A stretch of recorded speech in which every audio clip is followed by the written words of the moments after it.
एकदम पढ़ाई कर रहे हो, कठिन परिश्रम करना होगा, तपना होगा, तब के निखरना होगा, गिर गिर के संभलना होगा, अपनी गलतियों से सीखना होगा, तब जाकर के आप आगे बढ़ोगे, तब जाकर के कुंदन से निकल करके आगे बढ़ोगे, तब जाकर के आपको पता चलेगा आपकी मेहनत की अहमियत क्या है। जब आपका रिजल्ट आएगा, जब आप बेहतरीन तरीके से अच्छे नंबर के साथ, अच्छी रैंक के साथ नीट 2024 को फोड़ करके अपने ड्रीम कॉलेज तक पहुंच जाओगे।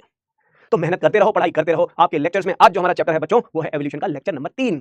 पिछली दो क्लासेस में हमने क्या पढ़ा कि एवोल्यूशन एक हाइपोथेसाइज्ड कहानी है जो हिस्ट्री ऑफ लाइफ फॉर्म्स है ऑन दिस प्लैनेट। जहां पे हमने हिस्ट्री की बात करी, वहां पे हमने कहा कि कुछ ऐसी चीजें जो कि अनइमेजिनेबल घटनाएं थी, जो बहुत पहले कुछ फिजिकल फोर्सेस की वजह से हुई। उसके बाद केमिस्ट्री आई, केमिस्ट्री ने बायोलॉजी को जन्म दिया, मतलब फिजिक्स से कहानी शुरू हुई, केमिस्ट्री तक पहुंची और केमिस्ट्री ने बायोलॉजी को जन्म दिया। लिविंग ऑर्गेनिजम्स बने और लिविंग ऑर्गेनिजम्स ने अपने आप को मॉडिफाई करना शुरू किया। पहले लिविंग ऑर्गेनिज्म जो बने थे वो कीमो हेटेरोट्रॉप्स थे, फिर कीमो हेटेरोट्रॉप्स ने कीमो ऑटोट्रॉप्स और फिर कीमो ऑटोट्रॉप्स से फोटो ऑटोट्रॉप्स बने, फोटोसिंथेसाइजिंग ऑर्गेनिजम्स बनने शुरू हो गए। ये कहानी हमने पढ़ ली थी पिछली कक्षा में। फिर हमने शुरुआत करी कि ठीक बात है, एवोल्यूशन हुआ था, मान सकते हैं हम, पहली लाइफ इवॉल्व हुई होगी केमिकल रिएक्शन से, चलो मान लिया। लेकिन इसके पीछे क्या कोई बेसिस है जो हमें बता सके कि कॉमन एंसेस्ट्री थी? कॉमन एंसेस्ट्री का मतलब ऑर्गेनिज्म का एवोल्यूशन किसी कॉमन एंसेस्टर से, कॉमन पॉइंट से हुआ था। क्या इसके पीछे कोई सबूत है हमारे पास? क्या कुछ एविडेंसेस हैं जो ये प्रूव कर सके? तो हम कहानी को और आगे लेकर के चलते हैं। उसके बाद हमने एविडेंसेस पढ़ी, हमने शुरुआत करी कंपैरेटिव मॉर्फोलॉजी से, कंपैरेटिव एनाटॉमी से, हमने इंटरनल ऑर्गेनाइजेशन के बारे में पढ़ा, होमोलॉजी, एनालॉजी, वेस्टिजियल ऑर्गन के बारे में पढ़ा, अटैविज्म पढ़ी। हमने डिस्कस कर लिया है अबाउट दोज एविडेंसेस जो कंपैरेटिव मॉर्फोलॉजी और एनाटॉमी पे बेस्ड है, कनेक्टिंग लिंक के बारे में पढ़ लिया। उसके बाद एम्ब्रियोलॉजिकल सपोर्ट के बारे में बात आई कि एम्ब्रियो भी सपोर्ट करता है, एम्ब्रियोनिक डेवलपमेंट की स्टेजेस भी सपोर्ट करती हैं उस कांसेप्ट को, जो प्रूव करता है कि एवोल्यूशन कहीं ना कहीं हुआ था, ऑर्गेनिज्म के बीच में कोई ना कोई रिश्तेदारी, कोई ना कोई रिलेशनशिप जरूर है। तो अब आज जो हमारा लेक्चर होगा उन्हीं एविडेंसेस की श्रृंखला में आगे बढ़ेंगे और हम पढ़ेंगे अबाउट द पैलियोंटोलॉजिकल एविडेंसेस। अगर आप देखोगे सारी की सारी एविडेंसेस में सबसे ज्यादा एक्यूरेसी जो हमें देती है, जो हमें क्लियर एविडेंस देती है कि रियल में एवोल्यूशन हुआ है, वहां पे बात आती है पैलियोंटोलॉजी की, फॉसिल की बात आती है, फॉसिल के एविडेंसेस की बात आती है। डिस्कस करेंगे आज फॉसिल्स के बारे में, उसके बाद आएंगे बायोजियोग्राफिकल एविडेंसेस, उसके बाद हम डिस्कस करेंगे बहुत इंपॉर्टेंट टॉपिक जो नीट में पूछा जाता है, अडैप्टिव रेडिएशन। इसके बारे में इन 3 टॉपिक्स का आज विश्लेषण करेंगे, इन टॉपिक्स को एक्सप्लेन करेंगे। सबसे पहले पैलियोंटोलॉजिकल एविडेंसेस। और क्या है पैलियोंटोलॉजिकल एविडेंस? सबसे पहले हम टर्म लिखते हैं, द एविडेंसेस फ्रॉम फॉसिल्स। इसे क्या कहते हैं? These are called evidences from fossils. क्या होती है बेटा जी? ये एविडेंसेस फ्रॉम फॉसिल्स होती हैं, फॉसिल्स होती हैं। फॉसिल्स की एविडेंसेस को हम पैलियोंटोलॉजिकल एविडेंसेस कहते हैं बेटा। क्या कहते हैं? इन्हें कहते हैं पैलियोंटोलॉजिकल एविडेंसेस। क्या कहते हैं? पैलियोंटोलॉजिकल एविडेंसेस कहते हैं। तो क्वेश्चन सबसे पहला उठता है कि व्हाट इज फॉसिल? एक फॉसिल के बारे में अगर आपसे पूछा जाए कि फॉसिल क्या होते हैं, तो आप बताओगे फॉसिल्स क्या होते हैं? These are the remains of the body parts के रिमेन्स हैं ये। अब वो हो सकता है hard parts, skin, teeth, hard parts में स्किन, हेयर्स, या फिर टीथ हो सकते हैं, बोन्स हो सकते हैं। मेनली हम बात कर रहे हैं हार्ड पार्ट्स की, जो कि remains of hard body parts, like hard parts जैसे कि बोन्स, जैसे कि टीथ, जैसे कि जो स्केलेटन है, उनकी हम बात करें अगर, तो हम इन्हें कहेंगे those body parts which are hard parts, उनके रिमेन्स, या फिर समटाइम्स एंटायर बॉडी। कभी कभी कुछ ऑर्गेनिज्म की sometimes entire body can be also as a fossil. पूरा का पूरा शरीर भी एक फॉसिल की तरह यूज हो सकता है। Entire body can be a fossil. तो sometimes entire body, sometimes the body parts, sometimes shape of the structures. Shapes को भी हम कंसीडर कर सकते हैं, जैसे लीफ का शेप हो गया, लीफ के स्ट्रक्चर हो गए, या फिर फुटप्रिंट्स की भी हम बात कर सकते हैं। फुटप्रिंट्स भी हो सकते हैं फॉसिल। किसके? ये किसके हैं? Of the organisms who existed on primitive earth, existed on primitive earth। तो remains of the body parts, hard parts जिसमें बोन्स या टीथ को लिया जाता है, और समटाइम्स द एंटायर बॉडी, या शेप्स की बात करें, फुटप्रिंट्स ऑफ द ऑर्गेनिजम्स की बात करें, existed on the primitive earth, जो ऐसे ऑर्गेनिज्म थे जो कभी प्रिमिटिव अर्थ पे एग्जिस्ट किए थे, but now no any living member is existing. इनके खानदान का कोई भी जिंदा ऑर्गेनिज्म अभी एग्जिस्ट नहीं कर रहा है, सब के सब मारे जा चुके हैं, सब के सब एक्सटिंक्ट हो चुके हैं, खाली उनके रहने कि कभी ये थे, एग्जिस्टेड थे। तो those existed on the primitive earth, now only their body parts, their remains, their footprint, their shapes only obtained. इन्हीं को हम कहते हैं फॉसिल्स, और उन्हीं की स्टडी को हम कहते हैं, फॉसिल्स की स्टडी को कहते हैं पैलियोंटोलॉजी। स्टडी ऑफ फॉसिल्स के लिए हम टर्म यूज करते हैं पैलियोंटोलॉजी। क्या कहते हैं बेटा? इसे कहते हैं पैलियोंटोलॉजी कहते हैं। जहां पे सबसे पहली बार पैलियोंटोलॉजी के लिए अगर हम बात करें, तो फाउंडर की अगर हम बात करते हैं, पैलियोंटोलॉजी की शुरुआत जिसने करी थी, Leonardo da Vinci. Multi talented person, artist भी थे, फोटोग्राफर भी थे, जिन्होंने सबसे पहली बार, मतलब ही वाज इंजीनियर आल्सो। तो multi talented, multitasking person Leonardo da Vinci, he is considered the founder of this palaeontology. Modern palaeontology का नाम आता है फादर ऑफ मॉडर्न पैलियोंटोलॉजी, जिन्होंने शुरुआत करी थी मॉडर्न, आधुनिक जगत में जो हम आज मॉडर्न स्टाइल में फॉसिल्स की स्टडी कर रहे हैं, अलग अलग तरीके से फॉसिल की स्टडी कर रहे हैं, वो जॉर्ज क्यूवियर ने दी थी। फॉर मॉडर्न पैलियोंटोलॉजी जो नाम आता है, फादर ऑफ मॉडर्न पैलियोंटोलॉजी, मॉडर्न पैलियोंटोलॉजी कहते हैं इसको। तो मॉडर्न पैलियोंटोलॉजी का ही नाम आपको याद रखना है, इनका नाम था जॉर्ज क्यूवियर। क्या कहते हैं इनको? इनका नाम था जॉर्ज क्यूवियर। और याद रखेंगे कि जो फॉसिल्स की स्टडी है, पैलियोंटोलॉजिकल एविडेंसेस जो होती हैं, palaeontological evidences give the real proof of organic evolution. Organic evolution का रियल प्रूफ देती हैं पैलियोंटोलॉजिकल एविडेंसेस, जो कि कहानी है एक फॉसिल की स्टडी जो हमें रिलेट करके बताती है कि आज वो स्पीशीज जो एग्जिस्ट नहीं कर रही है, उस स्पीशीज का एक भी लिविंग मेंबर नहीं एग्जिस्ट कर रहा है, उससे रिलेटेड स्पीशीज आज एग्जिस्ट कर रही है, लेकिन वो स्पीशीज जिसका फॉसिल हमें मिला है उसका एक भी मेंबर नहीं है। जैसे ह्यूमन के केस में आप देख लो, आज का मॉडर्न ह्यूमन जो आज एग्जिस्ट कर रहा है वो है होमो सेपियन सेपियन, लेकिन आज ह्यूमन से पहले जो लोग करीब 15 मिलियन पहले मिलियन ईयर्स पहले रहे होंगे, 10 मिलियन ईयर्स पहले रहे होंगे, 5 मिलियन ईयर्स पहले रहे होंगे, आज वो एग्जिस्ट नहीं करते। ड्रायोपिथेकस, रामापिथेकस जो सीक्वेंस एनसीईआरटी में दिया हुआ है, ड्रायोपिथेकस, रामापिथेकस, ऑस्ट्रेलोपिथेकस की अगर हम बात करते हैं, होमो हैबिलिस की हम बात करते हैं, होमो इरेक्टस की हम बात करते हैं, निएंडरथल मैन की बात करते हैं, यार इनका कोई भी लिविंग रिप्रेजेंटेटिव नहीं, उनका फॉसिल बस एग्जिस्ट करता है और ये अलग-अलग समय पे एग्जिस्ट किए थे। कोई बहुत रिसेंट है, कोई उससे पुराना है, कोई उससे पुराना है, कोई उससे पुराना है, उनके फॉसिल्स हमें मिले पुराने फॉसिल, कोई 2 साल पहले, मान लो ऐसे याद करो, कोई 2 साल पहले था, कोई 5 साल पहले था, कोई 10 साल पहले था। अगर इमेजिन करके देखो तो जो ऑर्गेनिजम्स एग्जिस्ट किए थे 2, 4, 5 साल पहले, आज वो एग्जिस्ट नहीं कर रहे हैं, आज हम एग्जिस्ट कर रहे हैं। उनके हमें फॉसिल मिले हैं जिनके मेंबर्स कभी एग्जिस्ट करते थे। ये प्रूव ही तो करता है कि कहीं ना कहीं हम इन्हीं के मॉडिफाइड वर्जन है। ये प्रूव करता है भाई कि आईफोन का लेटेस्ट वर्जन है हम वो वर्जन है जो बिल्कुल हाईली मॉडिफाइड वर्जन कहे जा सकते हैं, with highly developed brain, body structures के हिसाब से देखें, ब्रेन कैपेसिटी के हिसाब से देखें, तो आज का ह्यूमन हाईली मॉडिफाइड ऑर्गेनिज्म कहा जाता है। ये एक ऐसा ऑर्गेनिज्म है जो अपने एवोल्यूशन, अपनी स्टडी के साथ-साथ दूसरों के एवोल्यूशन और दूसरों की स्टडी कर रहा है। ये सबसे खतरनाक जानवर है इस धरती का। इस पूरे ग्लोब का सबसे खतरनाक जानवर है कौन? Human beings. तो इन्हीं ह्यूमन बींग्स के एवोल्यूशन की कहानी भी जो कि मोस्ट सक्सेसफुल स्टोरी है, वो इसी पैलियोंटोलॉजिकल एविडेंस से प्रूव होती है। इसीलिए इसे हम कहते हैं रियल एविडेंस या real proof related to organic evolution. तो ये एक्यूरेसी के साथ आता है हमारे बीच में। तो फॉसिल्स की स्टडी करी गई है और फॉसिल्स की स्टडी से हमने बहुत सारी बातें पता करी है, बहुत सारी चीजें पता करी हैं और हमने रिलेट किया है। हमने एक टर्म पढ़ना है, यहां समझना है, जिसे कहते हैं जियोलॉजिकल टाइम स्केल। क्या कहते हैं? Geological time scale. पहले मैं आपको बताता हूं फॉसिल की स्टडी की कैसे जाती है, फॉसिल की स्टडी करते कैसे हैं। तो फॉसिल स्टडी का जो मेथड है, फॉसिल स्टडी का जो मेथड है बेटा जी, फॉसिल्स की जो स्टडी की जाती है वो दो तरीके से की जाती है। एक जिसे हम डेटिंग ऑफ फॉसिल्स भी कहते हैं, आप लिख सकते हो इसे, this is also called dating of fossils, कि हम फॉसिल्स की एज पता लगाने के लिए किन तरीकों का इस्तेमाल करते हैं। एक तो बहुत ही कॉमन था, ट्रेडिशनल मेथड है, जिसे कहते हैं रिलेटिव डेटिंग। एक होता है जिसे कहते हैं रिलेटिव डेटिंग टेक्निक। इस रिलेटिव डेटिंग में हम कंपैरिजन करते हैं फॉसिल्स का, जो कि सॉइल के डिफरेंट लेयर्स में, रॉक के डिफरेंट लेयर्स में मिलते हैं, अलग-अलग स्ट्रेटा में मिलते हैं, उनके बीच में कंपैरिजन करते हैं। It is based upon the comparison, it is based upon the comparison. ये किस पे बेस्ड है बेटा जी? ये बेस्ड है comparison of the fossils obtained from different layers, obtained from, based upon the comparison of fossils obtained from different layers, अलग अलग layer, अलग अलग स्ट्रेटा से कौन कहां कब मिला उस बेस पे। मतलब यार रॉक की लेयर्स में कौन सबसे डीपेस्ट लेयर में मिला, कौन मिडिल लेयर में मिला, कौन टॉप मोस्ट लेयर्स में मिला, इस बेस पे हम कहते हैं कि जो टॉप मोस्ट लेयर में मिले हुए फॉसिल्स होंगे वो अभी रिसेंट फॉसिल होंगे, अभी कुछ दिन पहले एग्जिस्ट किए होंगे और उसके बाद वो मर गए, तो वहीं धरती के नीचे दबे हुए लेयर्स में मिले। उसके बाद जो और डीप लेयर्स में मिले होंगे उनसे भी पहले कभी एग्जिस्ट किए होंगे, उनका जमाना कुछ और रहा होगा। हम कंपेयर करते हैं, it is based upon comparison of fossils obtained from different layer. याद रखेंगे रिलेटिव डेटिंग है ये। लेकिन जो सबसे ज्यादा एक्यूरेट और मोस्ट एक्यूरेट मेथड में आता है वो आता है जिसे कहते हैं रेडियो एक्टिव डेटिंग। क्या कहते हैं? इसे कहते हैं रेडियो एक्टिव डेटिंग। डेटिंग का मतलब ये एज ऑफ फॉसिल को डिटरमाइन करने का तरीका है, इसे डेटिंग कहते हैं। तो इस डेटिंग का मतलब है, जब हम रेडियो एक्टिव डेटिंग की बात करते हैं तो रेडियो एक्टिव डेटिंग का कांसेप्ट है बेस्ड है हाफ लाइफ पीरियड पे। आपने थोड़ा बहुत फिजिक्स या केमिस्ट्री में पढ़ा होगा कि कोई भी रेडियो एक्टिव एलिमेंट जो होता है या कोई अनस्टेबल एलिमेंटल फॉर्म जो होता है किसी मॉलिक्यूल का या किसी भी केमिकल कंपोनेंट का अनस्टेबल फॉर्म अपने से स्टेबल फॉर्म में उसे कन्वर्ट करने की कोशिश करता है।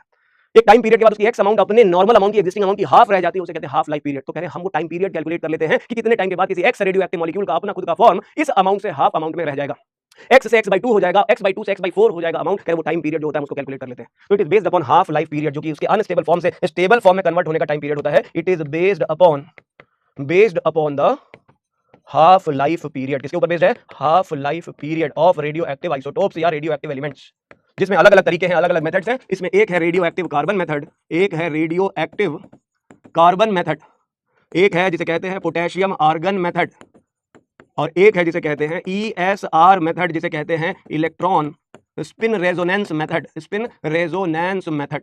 आपको इन मेथड्स के बारे में डिटेल में जाने की कोई जरूरत नहीं, बस खाली आपको याद रखना है कि radio active dating half life period के ऊपर बेस्ड है और ये तरीके आधुनिक मॉडर्न टेक्निक्स कहे जाते हैं। रिसेंटली डेवलप्ड, नीट में भी क्वेश्चन पूछा गया था, नीट में अभी रिसेंट तो नहीं है क्वेश्चन, लेकिन पूछा हुआ है, AIPMT का सवाल है कि which of the following is the recent and most accurate method of fossil study. अगर पूछा जाए तो आप ESR मेथड का नाम ले लोगे, कोई जरूरत नहीं डिटेल में जाने की, एनसीईआरटी से बाहर की बात है। लेकिन पिछले कुछ साल पहले ये पूछा गया था, रिसेंट ईयर्स में बिल्कुल नहीं पूछा गया। एनसीईआरटी में जो दिया है हमें वही पढ़ना है, एक्जैक्टली वही पढ़ना है, हुबहू हमें उसे पढ़ना है, लेकिन कुछ बेसिक्स के साथ हमें चलना है, जैसे कि फॉसिल होते क्या है ये हमें पता होना चाहिए। एक दूसरा, फॉसिल की स्टडी को पैलियोंटोलॉजी कहते हैं, तीसरा पॉइंट, और इसके अलावा जो कि रियल प्रूफ देता है, इसमें कौन सी टेक्निक है जो सबसे ज्यादा रियल प्रूफ होती है, जो सबसे ज्यादा एक्यूरेट होती है। तो याद रखेंगे एक recently discovered most accurate technique है जो रेडियो एक्टिव डेटिंग पे बेस्ड है, जिसका नाम है ESR टेक्निक। तो फॉसिल्स की स्टडी, जैसे कि मैंने कहा, ये हमें रियल एविडेंस देती है। फॉसिल्स जो आज एग्जिस्ट नहीं कर रहे हैं, उनके कोई भी मेंबर नहीं है, लेकिन कभी रहे होंगे, और आज का उनका मॉडिफाइड वर्जन एग्जिस्ट कर रहा है। कंपेयर कर सकते हैं, ये पहले था अब नहीं है, इनका दूसरा मेंबर आज है, मतलब मॉडिफाइड वर्जन आज है।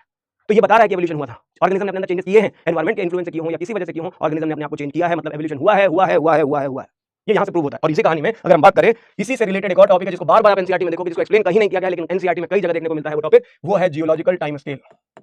जियोलॉजिकल टाइम स्केल एक टाइम स्केल, एक पैरामीटर बनाया गया है, एक टाइम स्केल दिखाई गई है जो बताती है कि एवोल्यूशनरी पॉइंट ऑफ व्यू से अगर आप देखोगे एवोल्यूशनरी टाइम पीरियड को अगर आप देखोगे, एक ऐसा टाइम स्केल है, एक ऐसा टाइम पीरियड है जिस टाइम पीरियड में अर्थ, ओरिजिन ऑफ अर्थ, जिस दिन अर्थ की ओरिजिन हुई होगी, from the time of origin of our earth, इस अर्थ के टाइम के ओरिजिन के टाइम से लेकर के आज का टाइम, रिसेंट टाइम पीरियड की बात करोगे, रिसेंट टाइम की बात करोगे, आज के टाइम की बात करोगे, तो कह रहे इस पूरे टाइम पीरियड को डिवाइड कर दिया गया है, अलग अलग पार्ट्स में डिवाइड कर दिया गया है, अलग अलग एजेस में डिवाइड कर दिया गया है। मतलब 4.5 बिलियन ईयर्स पहले से लेकर के आज तक का टाइम, ये पूरा का पूरा जो टाइम है, इसी टाइम पीरियड को हम कहते हैं, इसी को कहते हैं हम geological time scale.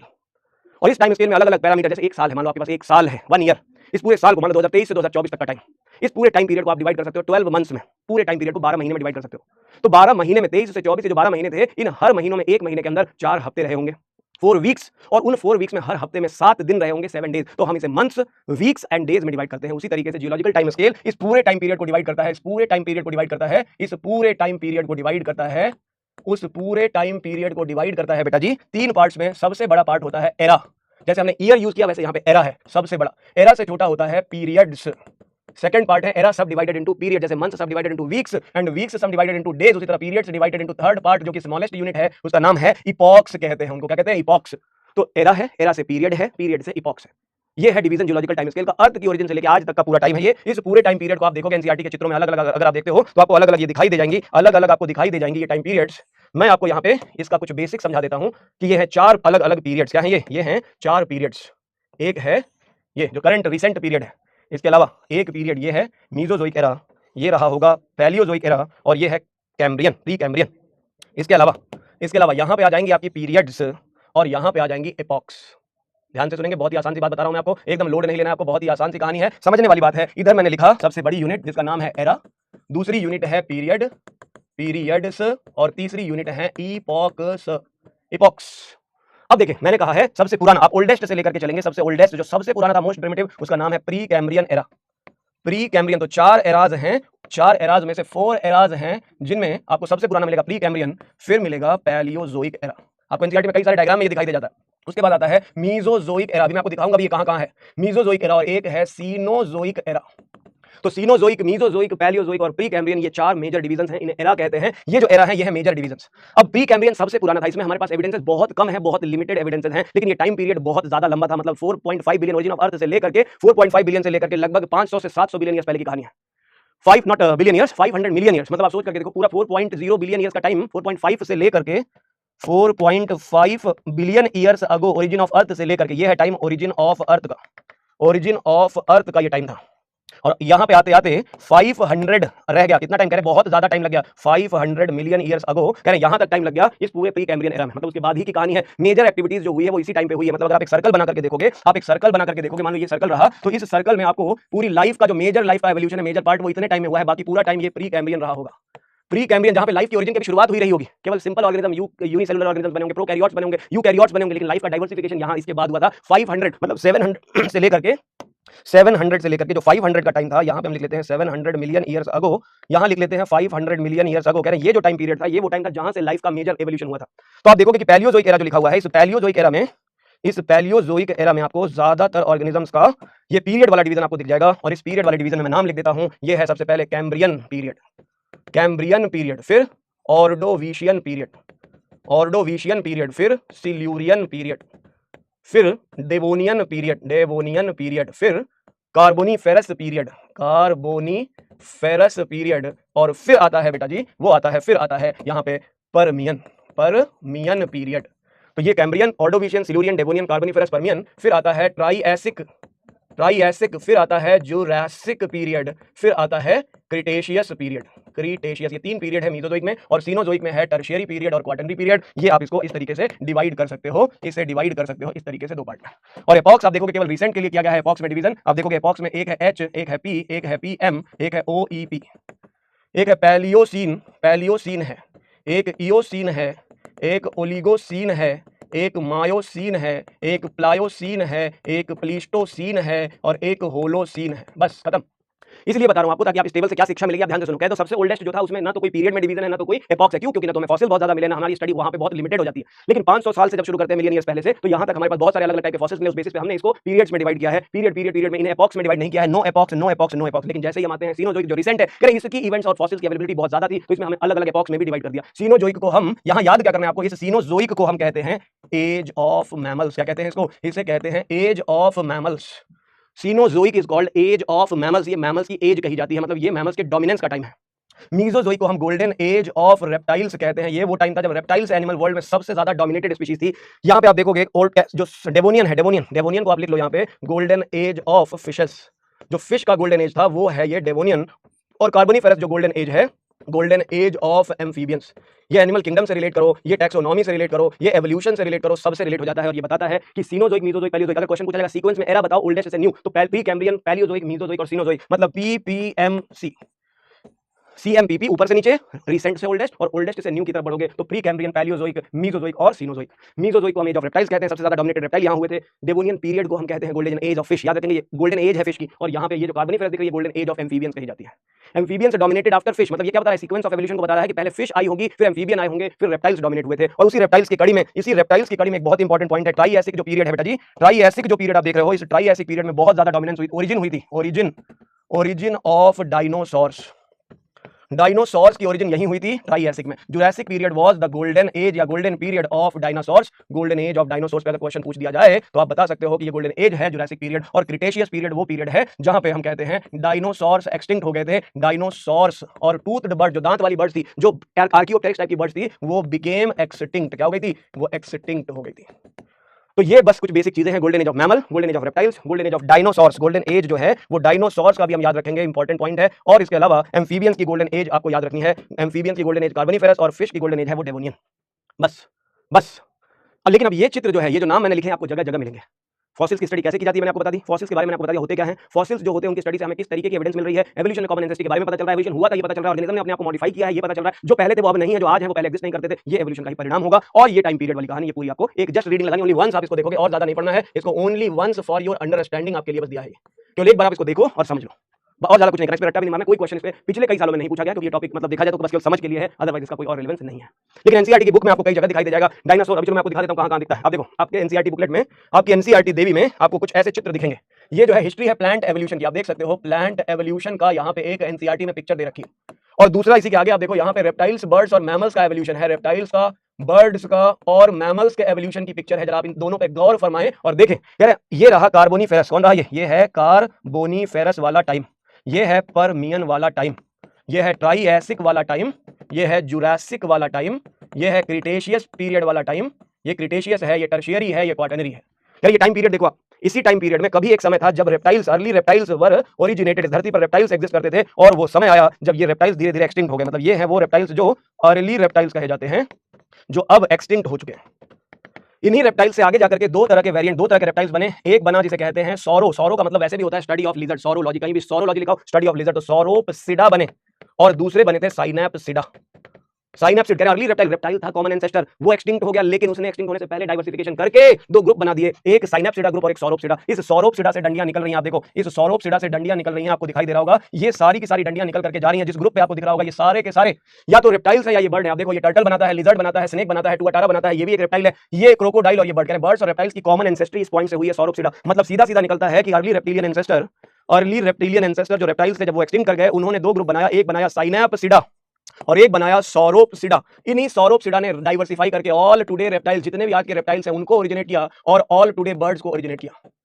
All birds को भी इन्होंने ओरिजिनेट किया। लेकिन बीच में इन्हीं से डायनासोर्स भी बने थे जो एक्सटिंक्ट कर गए, इन्हीं से आर्कियोप्टेरिक्स भी बने होंगे जो एक्सटिंक्ट कर गए। लेकिन आज की मॉडर्न बर्ड्स जो एग्जिस्ट कर रही हैं, ये रेप्टाइल जो ओरिजिनेट हुए वो सब के सब सौरोपसिडा, मतलब रेप्टाइल जैसे एंसेस्टर से ही इवॉल्व हुए। और वहीं दूसरी लाइन जो साइनैप्सिडा की है, वो सारे के सारे साइनैप्सिडा इन्होंने अपने घर पे पेरेंट्स, टीचर मीटिंग बुलाई, क्योंकि ये स्कूल जाते थे। और स्कूल कौन जाएगा? जो एडवांस होगा। और एडवांस कौन है? वो है मैमल। मैमल्स स्कूल जाने लगे, पीटीएम कराने लगे, पेलिकोसॉरस बने, ये बने थेराप्सिडा, और मैमल्स बने। आप देख सकते हो आपके सामने ये बना हुआ है थेराप्सिडा, ये है थेराप्सिडा, ये है पेलिकोसॉरस, ये भी रेप्टिलियन एंसेस्टर। धीरे धीरे इन्होंने ही मैमल का एवोल्यूशन किया। मैमल्स इन्हीं से इवॉल्व हुए, मतलब all mammals evolve from reptilian ancestors. ये साइनैप्सिडा से मैमल्स आए, साइनैप्सिडा से मैमल और सौरोपसिडा से रेप्टाइल्स एंड बर्ड्स आए थे। ये कॉमन ओरिजिन है। लेकिन जो टाइम पीरियड था जब के फॉसिल मिले हैं, Carboniferous, Permian, Triassic, Jurassic, Cretaceous, tertiary and quaternary, ये टाइम पीरियड था जब मैंने आपको बताया कि जुरासिक गोल्डन एज था डायनासोर्स का। और जैसे जैसे क्रिटेशियस आया डायनासोर एक्सटिंक्ट कर गया। आप देखो जब क्रिटेशियस पीरियड शुरू हुआ, यहाँ पे डायनासोर एक्सटिंक्ट हो गए थे, एक्सटिंक्शन हो गया था डायनासोर्स का। बहुत सारी कहानियां हैं, डायनासोर जो थे वो एग्जिस्ट किए थे, उनमें से बहुत सारे डायनासोर विलुप्त हो गए, एक्सटिंक्ट हो गए, क्या पता किस वजह से। कुछ कहता है, कोई कहता है मौसम में बदलाव आया, आइस एज आ गई थी, बहुत ठंड पड़ गई थी, किसी ने कहा मेटेओराइट कोई दूसरे प्लेनेट से यहाँ पे आया, अर्थ पे टकराया और सारे डायनासोर ध्वस्त हो गए। नेचर के साथ उनका कोऑर्डिनेशन नहीं बना होगा, क्या पता इस वजह से चले गए। अभी तक क्लियर स्टोरी किसी को नहीं पता कि डायनासोर क्यों विलुप्त हो गए, कहां चले गए, क्या एग्जैक्ट रीजन था। कोई तो कहता है मलेरिया से मर गए होंगे सारे, मलेरिया फैल गया था डायनासोर्स के लिए। अब स्टोरी क्या है, एग्जैक्ट क्या है, नथिंग, कुछ हमें पता नहीं क्लियर, बट हम ये फॉसिल्स की स्टडी के बेस पे ये बता सकते हैं कि किस प्रकार से एवोल्यूशन हुआ होगा। और वही आप प्लांट एवोल्यूशन में देखते हो, सारे के सारे जितने भी प्लांट्स हैं, चाहे वो ब्रायोफाइट्स हो, चाहे वो ब्रायोफाइट्स हो, चाहे वो टेरिडोफाइट्स हो, अगर हम बात करते हैं टेरिडोफाइट्स हो, जिम्नोस्पर्म्स हो, जिम्नोस्पर्म्स हो या फिर एंजियोस्पर्म हो, कह रहे हैं इन सब की ओरिजिन कॉमन पॉइंट से चली थी। क्लोरोफाइटा टाइप के, जो क्लोरोफाइसी आप जानते हो, ग्रीन एल्गा जिसको कहते हैं, कह रहे क्लोरोफाइटा वाले एंसेस्टर से हुई होगी, ऐसे एंसेस्टर जिन्होंने ग्रीन एल्गी को बनाया था। वही क्लोरोफाइटा ने ट्रैकियोफाइट एंसेस्टर बनाए, ट्रैकियोफाइट ने राइनिया टाइप और सिलोफाइटन, कह रहे ये हमारा जो सीक्वेंस था एवोल्यूशन का, कह रहे ऐसे ही कुछ सीक्वेंस हुआ होगा। एक साइड से इसी क्लोरोफाइट से जो साइड ब्रांच जा रही है, इसने ब्रायोफाइट को इवॉल्व किया। यहाँ पे जो ट्रैकियोफाइट से जो साइड ब्रांच जा रही है, वहां पे ये ज़ूस्टेरोफिलम या इनका एवोल्यूशन हुआ। मतलब आपको मिलाकर के कहानी देखो, सारे के सारे प्लांट्स का एवोल्यूशन भी सेम पैटर्न में हुआ है, इसी कॉमन एंसेस्ट्री से हुआ है। ये हमें सब कुछ फॉसिल की स्टडी से पता चला।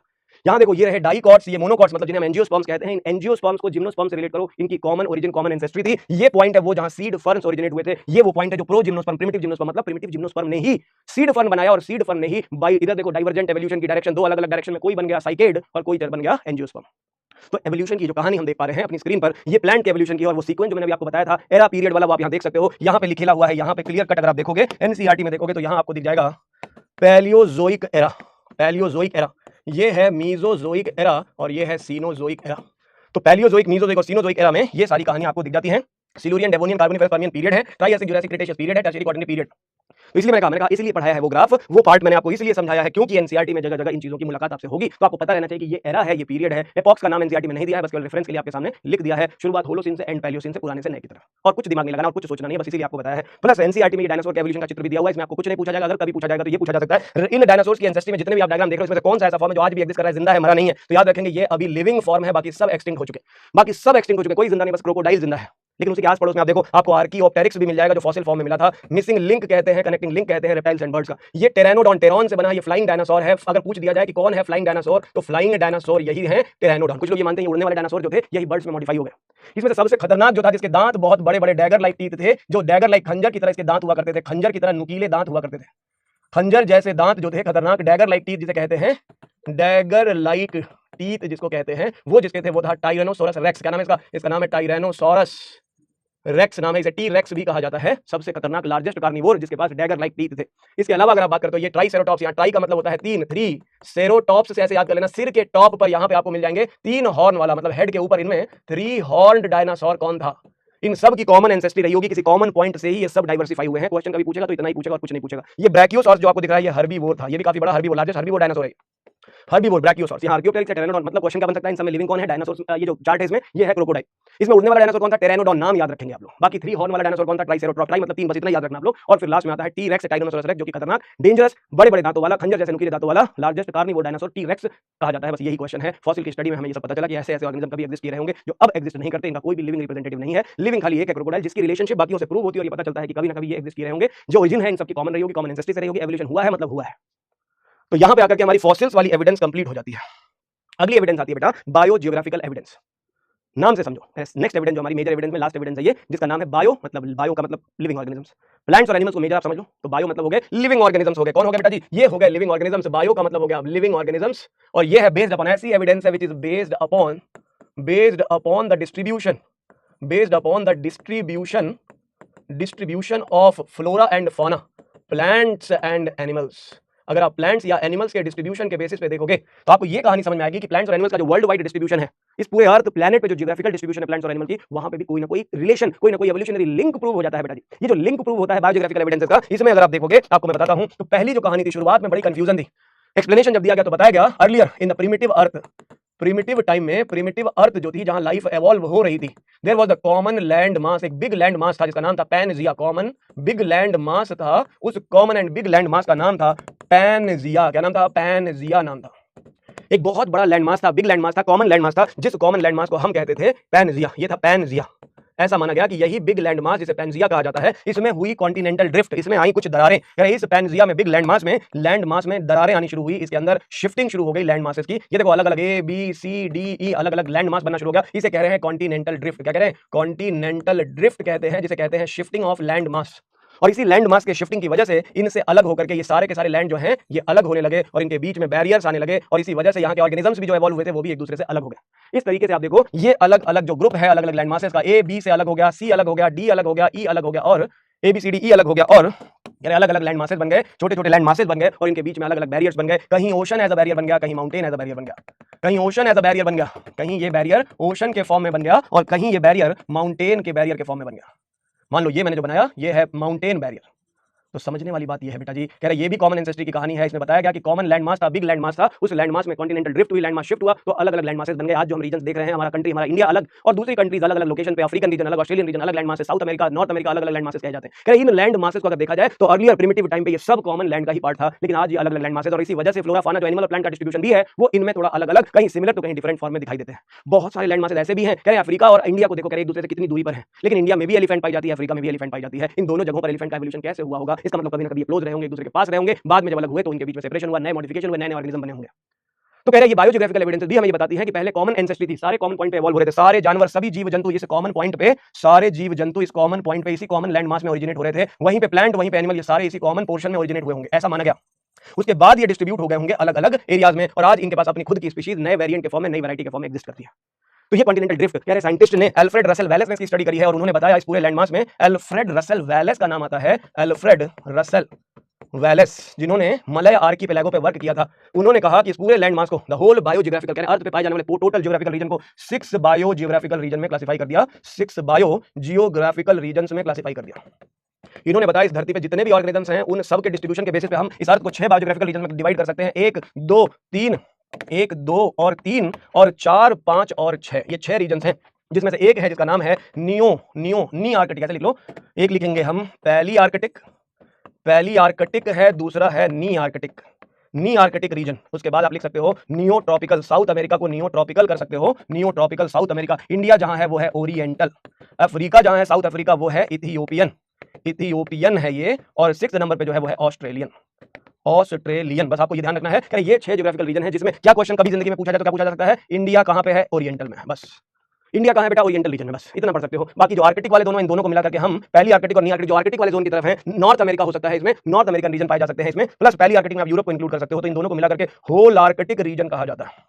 इसे होल आर्कटिक मतलब ये पूरा आर्कटिक जोन में है। साउथ अमेरिका नियो ट्रॉपिकल में है और आप देखोगे ओरिएंटल में इंडिया है। ऑस्ट्रेलिया में ऑस्ट्रेलियन मार्सुपियल्स के बारे में कौन नहीं जानता, न्यूजीलैंड भी इसी ऑस्ट्रेलियन रीजन में आता है, वहां के कीवी को कौन नहीं जानता, वहीं रहने वाला जानवर है, वहीं रेस्ट्रिक्टेड रहता है। मार्सुपियल मैमल्स यहीं ऑस्ट्रेलियन रीजन में पाए जाते हैं, प्लेसेंटल मैमल तो पूरे विश्व में है, लेकिन ऑस्ट्रेलियन मार्सुपियल्स खाली यहीं पाए जाते हैं। तो कह रहे ये 6 ज्योग्राफिकल रीजन्स हैं, इन रीजन्स में distribution of animals and plants को अगर देखा जाए तो ये बताते हैं कहीं ना कहीं किसी न किसी कॉमन एंसेस्ट्री को, कॉमन पॉइंट को डिफाइन करते हैं और इन्हीं से रिलेटेड एक डेफिनेशन आती है, कंसेप्ट आता है जिसे कहते हैं अडैप्टिव रेडिएशन। इसी को एक्सप्लेन किया गया है अडैप्टिव रेडिएशन के साथ रिलेट करके। अडैप्टिव रेडिएशन क्या है जरा समझेंगे, इसके नाम में ही इसकी डेफिनेशन छिपी हुई है। ये डेफिनेशन इसके नाम में ही छिपी है, अडैप्टेशन के साथ अडैप्टेशन भी है, रेडिएशन भी है। अडैप्टेशन भी है बेटा जी और रेडिएशन भी है। अडैप्टेशन रेडिएशन दोनों, रेडिएशन का मतलब होता है किसी कॉमन पॉइंट से कई सारी डायरेक्शन में कोई चीज जब निकलती है, किसी कॉमन पॉइंट से, रेडिएशन का मतलब ये है कॉमन पॉइंट, और इस कॉमन पॉइंट से कई सारी डायरेक्शन में जब चीजें इवॉल्व होती हैं तो इसे कहते हैं रेडिएशन। क्या कहते हैं इसको, इसे कहते हैं रेडिएशन। तो अडैप्टेशन में रेडिएशन हो रही है। तो अडैप्टेशन का मतलब क्या होता है बेटा जी, अडैप्टिबिलिटी, नेचर के अकॉर्डिंग, नीड के according, according to the nature, surroundings, according to the surroundings, surrounding के आधार पर, सराउंडिंग्स के बेस पर, basis on the basis of surroundings अगर हम बात करते हैं, नेचर के बेस की बात करते हैं या फिर नीड के बेसिस पे बात करते हैं ऑर्गेनिजम्स के। ऑर्गेनिज्म क्या करते हैं, अपने आप को अडैप्ट करते हैं। लिमिटेड फूड होगा, लिमिटेड स्पेस होगा, लेकिन फिर भी ऑर्गेनिज्म को उसमें सर्वाइव करना है। लिमिटेड रिसोर्सेज में भी सर्वाइव करने वाले ये ऑर्गेनिज्म कह रहे हैं, जो हार के भी जीते उसी को बाजीगर कहते हैं। तो ये बाजीगर वाली जिंदगी में अडैप्टेशन करना बहुत जरूरी है, तभी आपको नेचर रहने देगी। और वहीं कह रहे कॉमन पॉइंट से जब आप इवॉल्व होते हो, कह रहे कॉमन पॉइंट से ही चले थे, सब के सब कॉमन पॉइंट से चले थे, लेकिन आगे बढ़कर के लोगों ने अपने अंदर चेंजेस किए, मॉडिफाई कर लिया। उस कॉमन रिसोर्स, कॉमन ओरिजिन से, कॉमन एंसेस्ट्री होने के बावजूद भी नए नए वेरिएंट्स का फॉर्मेशन हुआ। इसी को कहते हैं अडैप्टिव रेडिएशन। मतलब इट इज द प्रोसेस, अगर हम डिफाइन करें the process of evolution of different species का evolution हो रहा है। the process of evolution of different species in a given geographical area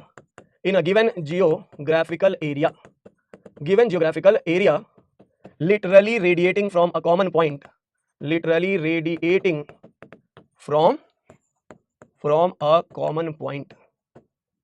which is also based upon the interspecific competition। ये Darwin ने भी इंटरस्पेसिफिक कंपटीशन का इस्तेमाल किया, आप इकोलॉजी में भी पढ़ते हो, यहाँ पे भी क्वेश्चन इंपॉर्टेंट है, ये पूछा हुआ है, नीट के सवाल में आया हुआ है, बेस्ड अपॉन इंटरस्पेसिफिक कंपटीशन। और इंटरस्पेसिफिक कंपटीशन कहाँ, किसके बेस पे होता है, याद रखेंगे, ये जो कंपटीशन होता है इंटरस्पेसिफिक कंपटीशन, ये बेस्ड होता है किस पे, on the basis of food availability and on the basis of available space. तो ऑर्गेनिज्म में फूड की अवेलेबिलिटी के बेस पे या स्पेस की अवेलेबिलिटी के बेस पे जो भी चेंजेस वो डेवलप करते हैं उसी को कहते हैं हम, उसी एडेप्टेबिलिटी के बेस पे इवॉल्व होने को कहते हैं, उसी एवोल्यूशन को कहते हैं हम एडेप्टिव रेडिएशन, जहां पे ऑर्गेनिज्म्स में इंटर स्पेसिफिक कॉम्पिटिशन हुआ है, कॉमन पॉइंट से इवॉल्व हुए हैं, डिफरेंट ज्योग्राफिकल कंडीशन जैसी जैसी मिली, जैसा ज्योग्राफिकल कंडीशन मिला, जैसा खाना मिला, जैसा स्पेस मिला, ऑर्गेनिज्म अडैप्ट करते चले गए। इसी कहानी को एडेप्टिव रेडिएशन कहा जाता है। इसके एग्जांपल्स में क्वेश्चन पूछा जाता है, बहुत बहुत बहुत ज्यादा इंपॉर्टेंट क्वेश्चन है, मोस्ट इंपॉर्टेंट टॉपिक है बेटा जी एडेप्टिव रेडिएशन का। एग्जांपल नंबर 1 कहता है डार्विन फिंचेस। डार्विन ने कुछ बर्ड्स के बारे में डिस्क्राइब किया था, बाद में उन्हीं बर्ड्स के बीक्स के शेप के बेसिस पे नाम दे दिया गया डार्विन फिंचेस। ऐसा बिल्कुल भी नहीं सोचेंगे आप कि डार्विन की चोंच निकली थी इसलिए डार्विन फिंच, ना, डार्विन ने जिन बर्ड्स को देखा, जिन बर्ड्स की स्टडी करी, उनके बीक्स का शेप अलग अलग उन्होंने ऑब्जर्व किया गैलापागोस आइलैंड पे। कहां पे? Darwin finches. डार्विन ने जो बर्ड्स डिस्क्राइब करी थी इन गैलापागोस। डार्विन की स्टोरी में आपको ये कहानी मैं सुनाऊंगा गैलापागोस आइलैंड के बारे में। जब डार्विन 1835 में पहुंचे थे गैलापागोस आइलैंड्स पे, जो कि एक बड़ा आइलैंड था, 22 आइलैंड टोटल, जिसमें 14 बड़े और 8 छोटे आइलैंड थे, जिसमें 14 big islands and 8 small islands का एक ग्रुप था जिसे गैलापागोस आइलैंड कहते थे। इस गैलापागोस आइलैंड पे जब डार्विन पहुंचे, वहां पे इन्होंने बर्ड्स की अलग अलग वैरायटी देखी। बर्ड्स की अलग अलग वैरायटी में उन्होंने बर्ड्स के बीक्स के शेप देखे, ऐसी बीक्स देखी इन्होंने जहां पे बीक्स के शेप के बेसिस पे इन्होंने डिस्क्राइब किया कि बर्ड्स ने अपने खाने की प्रायोरिटी के बेस पे कैसा खाना बर्ड्स खाएंगी, कैसा खाना बर्ड्स खाएंगी, उस प्रायोरिटी के बेसिस पे बर्ड्स ने अपने इन बीक्स को मॉडिफाई किया हुआ है। बर्ड्स ने अपने बीक्स को मॉडिफाई किया हुआ है। ये जो बर्ड्स हैं इनके बीक्स अलग अलग टाइप्स के होते हैं। यार ये जो बीक्स हैं बर्ड्स के, ये बीक्स जो है ये कॉमन एंसेस्ट्री से ओरिजिनेट हुए थे, ओरिजिनेटेड फ्रॉम कॉमन, जो ओरिजिनल सीड ईटिंग टाइप था, जो इनका ओरिजिनल फॉर्म था, ओरिजिनल सीड ईटिंग फॉर्म, मतलब इन्होंने बताया कि कुछ बर्ड्स ऐसी थी जो ओरिजिनली सीड ईटिंग बीक्स वाली थी, ओरिजिनली सीड ईटिंग फॉर्म्स थे ये। लेकिन जब ये पहुंचे गैलापागोस आइलैंड पे, इन्होंने देखा बर्ड्स उसी सेम एंसेस्टर से इवॉल्व हुए, दूसरी बर्ड्स उसी सेम स्पीशीज के, उसी सेम ग्रुप के, नॉट सेम स्पीशीज, उस सेम जेनरा से नई नई स्पीशीज का एवोल्यूशन हुआ। कॉमन एंसेस्ट्री से नई बर्ड्स का ओरिजिन हुआ। उन बर्ड्स के बीक्स के शेप अलग अलग थे, उन्होंने अलग अलग टाइप का from the original seed eating forms, उसी में से किसी के अंदर कैक्टस फीडिंग के लिए अडेप्ट किया, कोई इंसेक्टिवोर बीक अडेप्ट किया, इंसेक्टिवोर, कोई फ्रूट ईटर रहा, कोई फ्रूट ईटिंग बीक था, लेकिन उनका एंसेस्टर कौन था? Common original seed ancestor. कह रहे ये जो पॉइंट था, कह रहे इन्होंने क्या एक्सप्लेन किया, कह रहे साउथ अमेरिकन रीजन में, मान लो ये रहा साउथ अमेरिका, डार्विन का कहना था। यानी डार्विन ने जब ऑब्जर्व किया, कह रहे साउथ अमेरिका से, इन्होंने डार्विन ने बताया साउथ अमेरिका में ओरिजिनल सीड ईटर पाया जाता था, ओरिजिनल सीड ईटिंग यहां पे पाया जाता था। तो सीड ईटिंग जो बर्ड थी वो यहां से फ्लू, उड़ करके यहां से पहुंची किसी दूसरी जगह पर, जहां पर ये स्मॉल आइलैंड्स का ग्रुप था, जिसे हम कह रहे हैं गैलापागोस आइलैंड। क्या कह रहे हैं? Galapagos island. कह रहे हैं ये एक पूरा ग्रुप था आइलैंड्स का, जिसे नाम दिया गया है गैलापागोस आइलैंड। तो गैलापागोस आइलैंड पे डार्विन जब पहुंचे तो वहां पे उन्होंने देखा कि जो वैरायटी उन्होंने साउथ अमेरिका में ऑब्जर्व करी थी, उन वैरायटीज को मॉडिफाइड फॉर्म में देखा इन्होंने इस गैलापागोस आइलैंड पे। जब ये पहुंचे तो इन्होंने उन्हीं वेरिएंट्स के मॉडिफाइड वर्जन को देखा, उनके बीक्स मॉडिफाई हो चुके थे, ओरिजिनल सीड ईटिंग फॉर्म से मॉडिफाई कर लिया था इन्होंने। तो इसी पॉइंट से कॉमन एरिया से इवॉल्व होकर के जब नए एरिया में पहुंचे तो इसी को इन्होंने नाम दे दिया एडेप्टिव रेडिएशन। क्या नाम दे दिया? Adaptive radiation. तो आप डार्विन फिंचेस को सबसे इंपॉर्टेंट एग्जांपल में लिख लोगे। इसके अलावा दूसरा जो एग्जांपल जो एनसीईआरटी ने दिया हुआ है, पहला एग्जांपल हो गया ये डार्विन फिंचेस, दूसरा एग्जांपल में आप लिख सकते हो ऑस्ट्रेलियन मार्सुपियल्स। ऑस्ट्रेलियन मार्सुपियल्स का भी एवोल्यूशन ऐसे ही हुआ था, कॉमन पॉइंट से इवॉल्व हुए थे। इसके अलावा प्लेसेंटल मैमल्स का भी अलग एवोल्यूशन हुआ था। प्लेसेंटल मैमल्स जिनमें प्लेसेंटा पाई जाती है, जो ट्रू मैमल्स कहे जाते हैं। मार्सुपियल्स मतलब इन्हें पाउच्ड मैमल्स कहते हैं, पाउच वाले मैमल्स। जैसे आप कंगारू के बारे में जानते हो कि पाउच होती है, कंगारू के बच्चे उसके उसी पाउच उसी थैले में रहते हैं। ऐसे बहुत सारे मैमल्स के वेरिएंट्स इवॉल्व हुए थे, उन्हें कहते हैं ऑस्ट्रेलियन मार्सुपियल्स। और दूसरा प्लेसेंटल मैमल्स, ऐसे मैमल्स जिनमें पाउच नहीं है, प्लेसेंटा का फॉर्मेशन होता है, अपने बच्चों को जब पूरे डेवलप हो जाते हैं तभी जन्म देते हैं प्लेसेंटल मैमल्स। तो कह रहे हैं इन सब की अलग अलग एंसेस्ट्री, कह रहे कॉमन एंसेस्ट्रल पॉइंट से अलग अलग डायरेक्शन में इनका एवोल्यूशन हुआ। इनका एवोल्यूशन एक कॉमन पॉइंट से, जैसे अगर मैं प्लेसेंटल मैमल्स की बात करूं तो ये प्लेसेंटल मैमल्स अलग अलग, कह रहे कॉमन एंसेस्टर से ये इस तरीके से कई सारे मैमल्स इवॉल्व हुए। इन द सेम वे कह रहे मार्सुपियल्स का एवोल्यूशन भी कॉमन पॉइंट से डिफरेंट डायरेक्शन में हुआ है। कह रहे ये मार्सुपियल्स मतलब ये जो एवोल्यूशनरी चार्ट में आपको दिखा रहा हूं, ये रिलेट करता है मार्सुपियल्स या पाउच्ड मैमल्स से, और ये जो है ये है प्लेसेंटल मैमल्स। अलग अलग इनका एवोल्यूशन भी एक एडेप्टिव रेडिएशन का बेहतरीन से बेहतरीन एग्जांपल है। अगर आप इसको एनसीईआरटी के चित्र के हिसाब से देखो, एनसीईआरटी ने चित्र दिया हुआ है, ये इसके बारे में बताया हुआ है एनसीईआरटी ने, तो हो गया डार्विन फिंचेस। कह रहे ओरिजिनल सीड ईटिंग बीक वाले, ये देखो ये बीक्स का शेप है। ये कह रहे ओरिजिनल बीक जो है वो सीड ईटिंग थे, लेकिन बाद में इन्होंने अपने बीक्स के अंदर कुछ मॉडिफिकेशन किया है, कोई इंसेक्ट खाएगा, कोई कुछ खाएगा, कोई कुछ खाएगा। कह रहे ये शेप ऑफ द बीक्स का मॉडिफिकेशन हुआ, इन्हीं को कह रहे हैं डार्विन फिंचेस। इन बर्ड्स के बीक्स का नाम रखा गया है डार्विन फिंचेस, जिसके बारे में डार्विन ने डिस्क्राइब किया है, जो बेस्ट एग्जांपल है एडेप्टिव रेडिएशन का। उसी तरीके से मार्सुपियल्स, जो ऑस्ट्रेलिया के मार्सुपियल्स, देखिए ये कॉमन पॉइंट है। अगर चित्र इस तरह का दे दिया जाए आपके सामने कि ये कॉमन पॉइंट दिखाया और उससे कई सारी एरो निकल रही है बाहर, ये देखो कई सारे डायरेक्शन में ये डिफरेंट वेरिएंट को इवॉल्व होते हुए दिखा रहा है। तो ये ऑस्ट्रेलियन मार्सुपियल्स का एक, क्या ऑस्ट्रेलियन रीजन में एक एवोल्यूशन का एक ऐसा चार्ट है जो बताता है कि कॉमन एंसेस्टर ने किस तरीके से डिफरेंट ऑर्गेनिजम्स को इवॉल्व किया होगा किसी एक पॉइंट से, डिफरेंट ज्योग्राफिकल कंडीशन में, फूड की सप्लाई, स्पेस की सप्लाई के बेसिस पे जो कंपटीशन हुआ होगा, ऑर्गेनिज्म ने अपने आप उसी के बेस पे मॉडिफाई किया होगा। अगर नाम से पूछ दिया जाए, अगर क्वेश्चन इंपॉर्टेंट नीट में आ जाए कभी, अगर क्वेश्चन आ जाए Tasmanian wolf, tiger cat, banded ant eater, marsupial rat, kangaroo, wombat, bandicoot, koala, marsupial mole, sugar glider, करें इन सब का नाम पूछ दिया जाए, पूछा जाए कॉमन क्या है, क्या एक्सप्लेन करते हैं बताओ एडेप्टिव रेडिएशन। सारे के सारे मार्सुपियल मैमल्स, पाउच्ड मैमल्स जो थे क्या एक्सप्लेन करते हैं, they all explain their common ancestry, they all explain the marsupial radiation, the evolution of different species from the common point in different geographical conditions on the basis of their food, on the basis of the space, कहां वो रह रहे हैं, क्या खाना खा रहे हैं, उस बेसिस पे अपने आप को उन्होंने मॉडिफाई किया, इसी को कहते हैं एडेप्टिव रेडिएशन। लेकिन एनसीईआरटी का एक और बहुत इंपॉर्टेंट पॉइंट है जो यहां बिना मेंशन किए काम नहीं चलेगा, मोस्ट जो बहुत कंफ्यूजिंग होता है बच्चों के लिए, मोस्ट इंपॉर्टेंट पॉइंट है when to or more adaptive radiations, जब दो या उससे ज्यादा अडैप्टिव रेडिएशंस आर या occur, two or more adaptive radiations occur in same direction, या ऐसे लिख लें in a given geographical condition, two or more adaptive radiations occur in the given geographical conditions, two or more adaptive radiations occur in a given geographical conditions, इसी को कहते हैं बेटा जी, इसी को कहते हैं हम अडैप्टिव रेडिएशन, इसी को कहते हैं बेटा कॉल्ड कन्वर्जेंट एवोल्यूशन। पिछली क्लास में आपको बताया था, जरा याद करके सोचो, कन्वर्जेंट एवोल्यूशन क्या कहते हैं, ऐसी कंडीशन को हम कहते हैं कन्वर्जेंट एवोल्यूशन।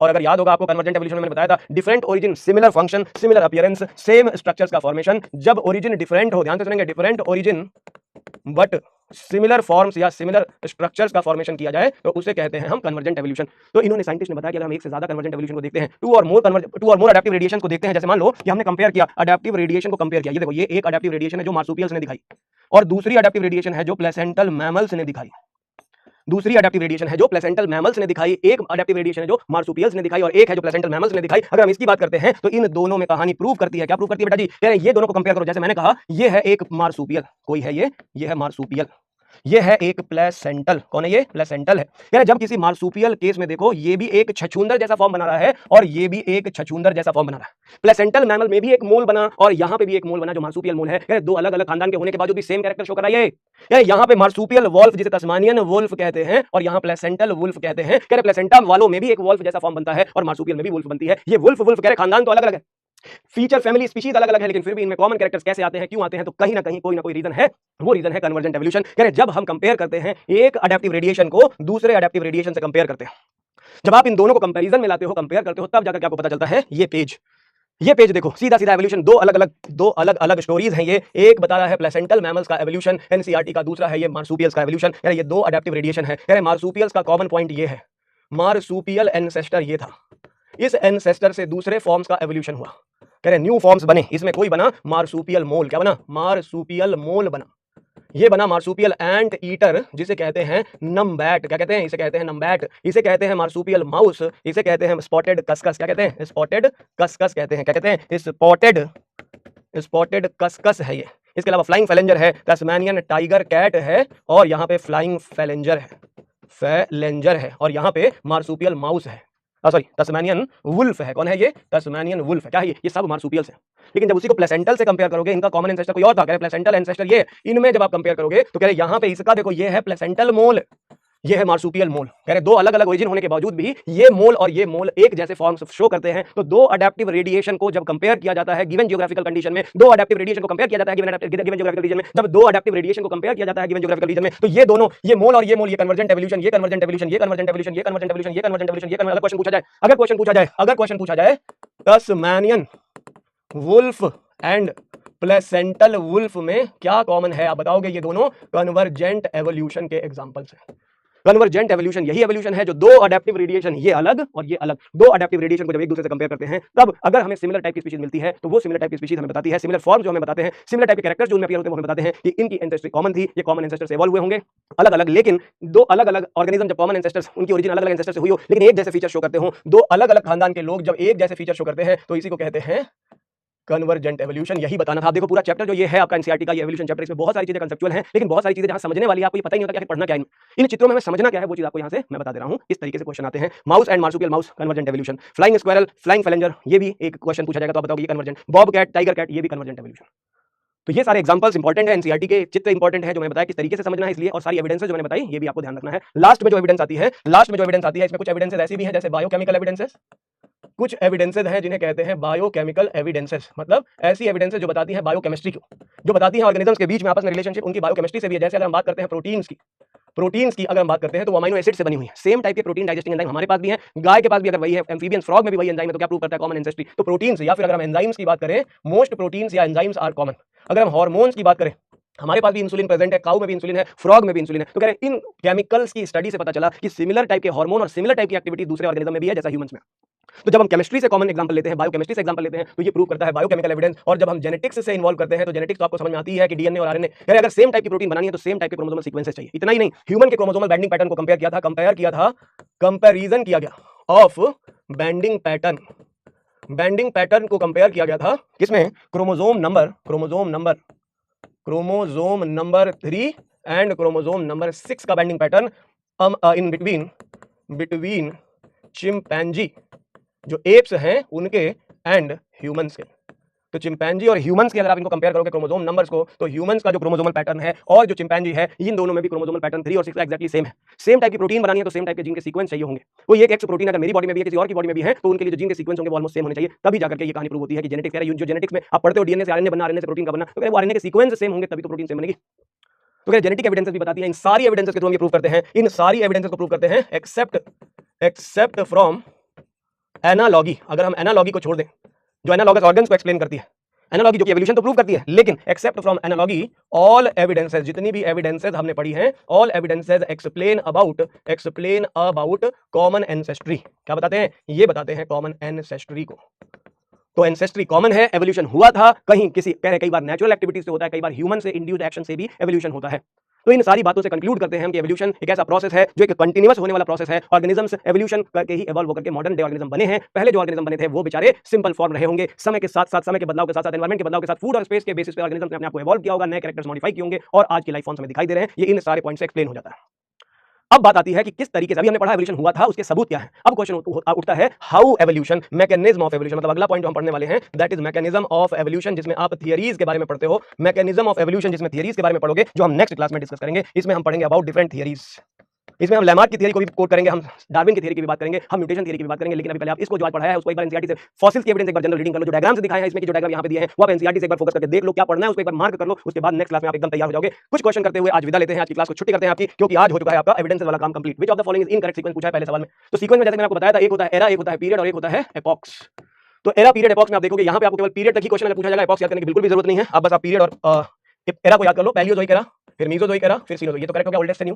ट्राइएसिक पीरियड है, जुरासिक पीरियड है, क्रिटेशियस पीरियड है, ये सही बनता है। सिल्यूरियन ने डेवोनियन, डेवोनियन के बाद कार्बोनिफेरस, सही बनता है। लेकिन डेवोनियन के बाद पर्मियन नहीं आता, डेवोनियन के बाद सबसे पहले कार्बोनिफेरस आता है। तो ये सीक्वेंस रॉन्ग हो जाएगा, आंसर बन जाएगा फोर्थ, जो कि इनकरेक्ट ऑप्शन होगा। अगला सवाल जो आता है आपकी स्क्रीन पर, पैलियोंटोलॉजिकल एविडेंस किससे रिलेटेड है? बहुत ही आसान सवाल हमने पढ़ा है, फॉसिल्स को हम कहते हैं, स्टडी ऑफ फॉसिल्स को हम कहते हैं पैलियोंटोलॉजी। थर्ड ऑप्शन बिल्कुल करेक्ट बनेगा इस क्वेश्चन में। वैरायटी ऑफ बीक्स, अगर हम डार्विन के जो इन्होंने स्टडी करी थी, उन्होंने बर्ड्स की जो स्टडी करी थी, बीक्स की जो स्टडी करी थी, वो किस कांसेप्ट को एक्सप्लेन करता है? तो अडैप्टिव रेडिएशन का बेस्ट एग्जांपल है, इसको आप याद रखेंगे, मोस्ट इंपॉर्टेंट क्वेश्चन है। थर्ड ऑप्शन आप इस पे करेक्ट करोगे। और इतना ही नहीं, डार्विन फिंचेस आप आगे भी और एग्जांपल्स में पढ़ोगे। डार्विन ने जिन बर्ड्स के बारे में बताया है ना, मैं आपको आगे भी बताऊंगा, मैकेनिज्म ऑफ एवोल्यूशन में आप पढ़ोगे। ये फिंचेस मतलब बर्ड्स के जो बीक्स का शेप है, इसमें आप पढ़ोगे कि this is also the example of founders effect. Founders effect का भी एग्जांपल है और अडैप्टिव रेडिएशन का भी एग्जांपल है। ये दोनों पॉइंट्स के लिए मोस्ट इंपॉर्टेंट क्वेश्चन, इसको आप टिक कर सकते हो, याद कर सकते हो, आगे अभी पढ़ने वाले हो। Which of the following option gives correct explanation of convergent and divergent? Convergent का मतलब होता है बेटा जी एनालॉजी, और डाइवर्जेंट को हम रिलेट करते हैं होमोलॉजी से। तो eyes of octopus and vertebrate I, four limbs of mammals, divergent, ये तो सही बनता है। Thorn of, which of the following correct example? तो पहले करेक्ट बन गया, थॉर्न जो है वो एनालॉजी नहीं है। विंग्स ऑफ बटरफ्लाई ये नहीं है, बोन्स ऑफ फोर लिम नहीं है, थॉर्न ऑफ बोगनविलिया नहीं है, मतलब none is correct except one, and that one be the answer of this question. तो देखा आपने, एविडेंसेस कंप्लीट हो चुकी हैं, एवोल्यूशन के इंपॉर्टेंट टॉपिक्स हमने कंप्लीट कर लिए हैं, थ्योरी मैकेनिज्म रह गया है और ह्यूमन एवोल्यूशन रह गया। खटाखट अब हमारा कंप्लीट हो जाने वाला है। नेक्स्ट क्लास में हम मैकेनिज्म ऑफ एवोल्यूशन को पढ़ेंगे, आखिर एवोल्यूशन हुआ कैसे था, क्या क्या कहानियां बताई हैं, कौन सी थ्योरी मोस्ट एक्सेप्टेबल है, और हार्डी विनबर्ग प्रिंसिपल जो एनसीईआरटी का बहुत ही बेस्ट कांसेप्ट है, इसको हम जरूर पढ़ेंगे अगली क्लास में। आज के लिए बस इतना ही। आज का आपका होमवर्क है, ये क्वेश्चंस करने हैं जो आज के टॉपिक पे बेस्ड होंगे। एनसीईआरटी पढ़नी है, क्लास नोट्स पढ़नी है, हमेशा की तरह वही रेगुलर काम, और अपनी पढ़ाई को एवेलुएट करना है, क्वेश्चन प्रैक्टिस करके कि आपको क्वेश्चन करने में दिक्कत तकलीफ हो रही है या आप आसानी से कर ले रहे हो एकदम स्मूथली। तो विदा लेता हूं इसी के साथ, आज की कक्षा यही समाप्त करते हैं। Example based, concept based, theory based जो आपका चैप्टर है एवोल्यूशन, ये कहानी आपकी धीरे धीरे अंतिम पड़ाव पर पहुंचने वाली है। आपको थियरी पढ़ना है, मतलब आप थियरी पढ़ करके इस बात को, एवोल्यूशन की कांसेप्ट को पूरी तरह से समझ जाओगे, और लास्ट में ह्यूमन एवोल्यूशन एकदम खलास। तो पढ़ते हैं, मुस्कुराते रहें, अपना खूब ख्याल रखें, अपने स्वास्थ्य का ख्याल रखें और दिल लगा करके पढ़ते रहें। अगली क्लास में फिर मुलाकात होगी कुछ नए कांसेप्ट के साथ। तब तक के लिए धन्यवाद। Love you bro, love you, मेरा बच्चा है तो।